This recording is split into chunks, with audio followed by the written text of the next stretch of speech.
how do you manage all of this waste at a mine site? The top left is a grassed over waste rock pile at a closed out mine in British Columbia. It looks pretty good. We saw lots of elk grazing and running and frolicking over top of that.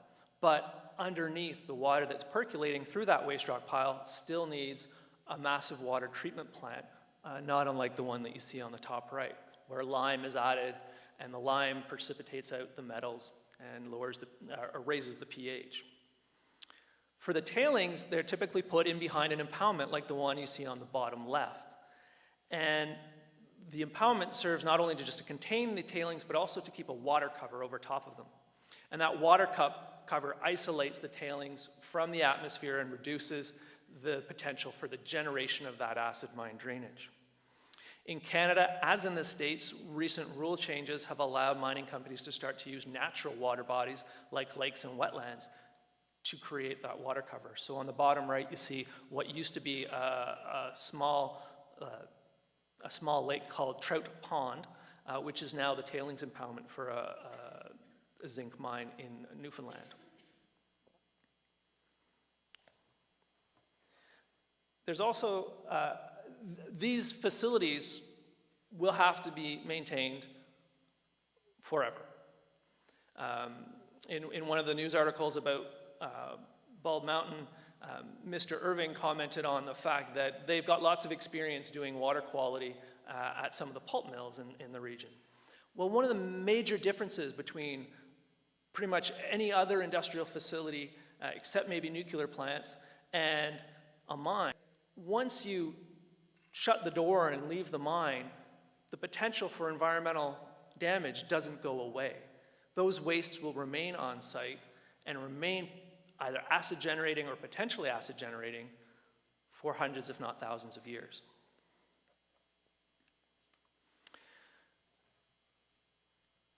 There's whole conferences on acid mine drainage, and we can spend a lot of time talking about that, but it's not the only issue at mines.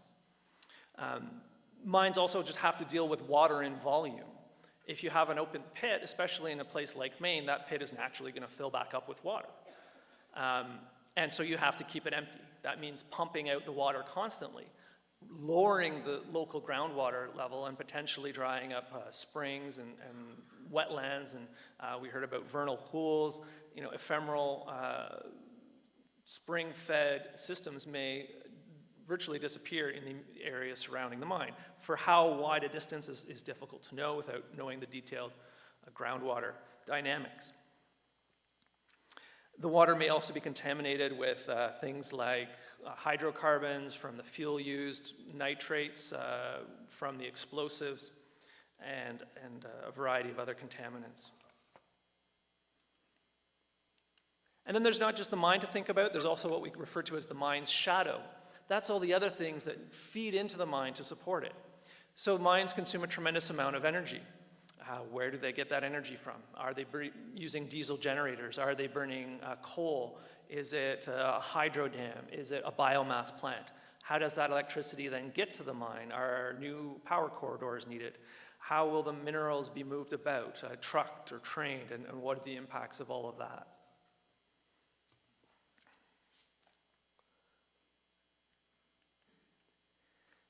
In Canada, we have a very interesting and complex dynamic going on between Indigenous peoples and mining companies. And the response to the mining industry from Indigenous peoples has varied across the spectrum, from saying thank you, but no thank you, get the heck out, to okay, well maybe there's something that we could do to work together. But one thing is for sure is that when Indigenous people decide to say no, it's a real challenge for them. And the gentlemen in the bottom of the picture in the orange suits aren't dressed up for Halloween. Those are prison suits. Those fellows spent 3 months, about half of a 6-month sentence for saying no to mining in their traditional territory. One of the things we often hear, and I hear a lot, especially when I give a little bit of a rant on the mining industry, is that, oh, you're talking about the old days. We don't do things like that anymore.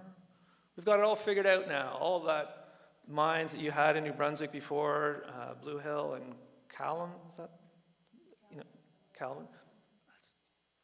We don't do things like that anymore. Now we've got corporate social responsibility. Now we've got, things like that. We'll look after all these problems. Well, things have improved.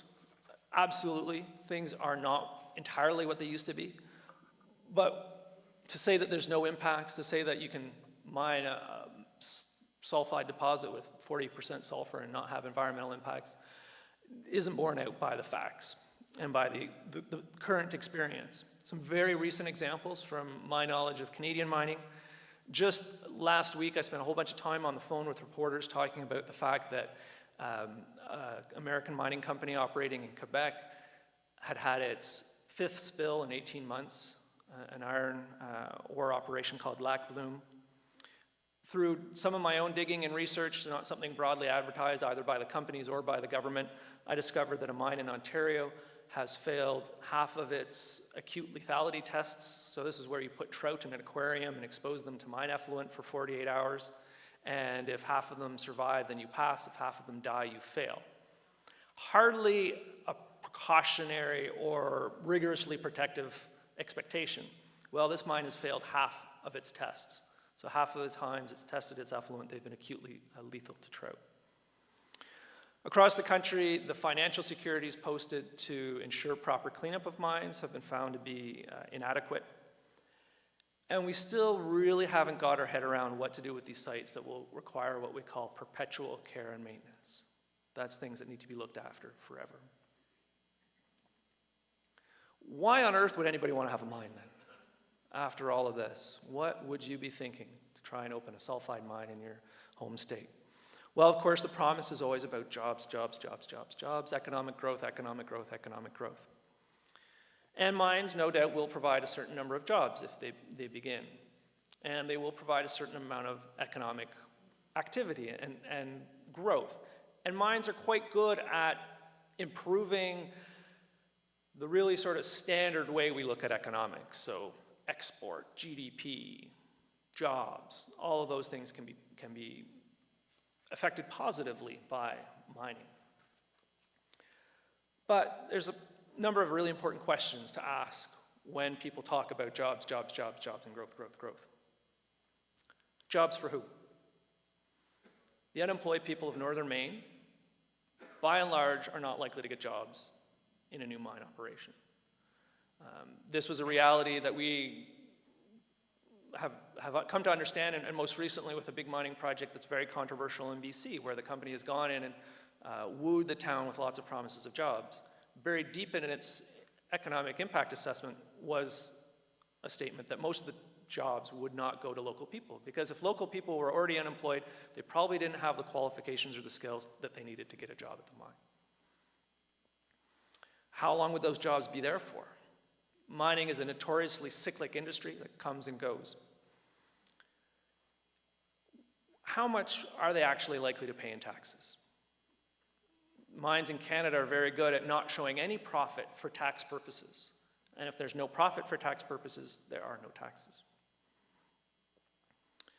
What will the real effect be on local and regional economies? What about social impacts and sustainability? There's lots of reasons why mining does not make sense to base one's economic hopes and dreams on. Mining is a part of the US and the Canadian economy. Perhaps it should maintain itself in the economy to some degree. But to suggest that mining is going to lift northern Maine out of poverty just simply isn't borne out by the facts. Just look at the mining regions across the US. Some of the poorest, least serviced communities are in fact the mining communities. Job predictions are often inflated as well. Some examples that Nick helped me find. Polymet mine in Minnesota claimed that it was going to have 450 people working at the mine, that was going to take 1,000 people to build the mine, and in fact, only 360 direct jobs were created and 500 during the construction. The construction, which only lasts a year and a half or so. There are some other examples he cites in the excellent brief he's done on mining. We're also seeing fewer and fewer people employed at mines. As the trucks get bigger and the backhoes get bigger, you need fewer and fewer people to operate. And so overall, we're seeing fewer and fewer people per ton of ore mined working in the industry. And also you see the peaks and the drops. That's averaged across the nation. If you looked at any individual mining community, you would see much greater fluctuations occurring. A really powerful paper that was done by Thomas Michael Power that was published in a book put out by the New Mexico Geological Society or Geological Survey stated that contrary to long-standing assumptions, roughly half of all published findings indicate negative economic outcomes in mining communities. And as we said, the jobs tend to be specialized. They're not accessible to the people that are already unemployed. There's lots of ways that mining companies can avoid paying taxes. And the environmental degradation can threaten the quality of life and other jobs that depend on having a clean and healthy environment. So in summary, lots of promises, short on practical experience and reality, especially with a mine in a climate like Maine's, with the environmental sensitivities that Maine has, and a mineral deposit that is a toxic bomb waiting to go off. So you guys have your work cut out for you. I'm glad you have a group like the NRC to support a campaign to challenge this prospect, to really call into question the claims being made by the industry and those that support it. There's a rulemaking process that's underway. We've seen similar initiatives in Canada where industry is pushed to gut environmental legislation based on the promise of jobs and growth. And I think there's a lot of room for collaboration and shared learning about how we address those things. So we need to be very cautious about, will Maine's current strict environmental legislations surrounding mining be weakened? Will Bald Mountain be turned into an open pit? Will Bald Mountain be the first of many? What promises are they going to make? And what will the reality likely be? There's lots of mining regions, of mining experiences that you can look to learn. Beyond the rhetoric, don't take my word for it by any means. Do your own research and discover what the realities of mining as a source of economic development really are, what the environmental risks for your precious waterways and woods really are. You've got your work cut out for you, but I wish you all the best in that work. And by all means, MiningWatch is there to support you and provide links to other groups and to the information that you need to fight your fight. So power to you.